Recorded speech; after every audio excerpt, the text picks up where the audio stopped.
how to use Snapseed on iPhone. So using Snapseed on iPhone is just like on any other phone. So just simply tap on your Snapseed to open up the app. And once you're here, just select the pictures that you want. So by clicking on the plus icon here on the bottom, you can select pictures from your gallery. So just select any picture that you want. So let's say I want to go with this picture.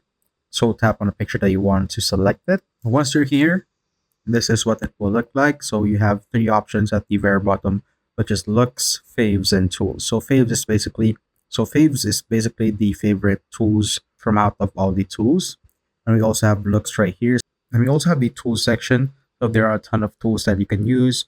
You can go to the adjust, where you can adjust the brightness, the contrast, saturation, ambience, highlights, shadows, and warmth of the photo. So let's say I want to change the contrast. I'm going to select it by tapping on it, and I'm going to use the slider to change the contrast just like so. And if you tap on the icon here on the top right, you can add a mask. So you have the object brush right here, the background, and also the subject. And you could also change to light and dark mode here on the top left side, just like that. And there's also an auto feature right here where it will automatically set the settings for you. So I'm going to click on it. So as you can see, it automatically changed everything right there from the brightness up to the warmth, just like that. But if you don't want it, you just simply select the X icon here on the bottom left to discard the changes. So besides that, there are also a ton of stuff that you can use, like the brush option, the portrait, head pose. You also have the double exposure right here where you can merge photos. So let's say I want to add a photo of my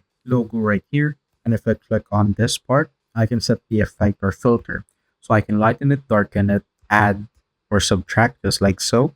And I'm just going to add it. And you can also adjust the opacity to basically blend out the photo that you have added just like so. And I'm just going to pinch it and add it right here on the side. And once I'm satisfied with what I have, just simply select or tap on the check icon on the bottom right to save the changes, just like so. And if you want to export a photo, just simply click or tap on the arrow button here on the top right, and you could save to original, which will replace the original photo, but edits can be reverted. And you could also save a copy, which will create a copy with edits you can revert and also export it. So it will basically create a copy with permanent changes. And you could also share this with friends by clicking on the share button here at the bottom. And that is how you basically use Snapseed on iPhone.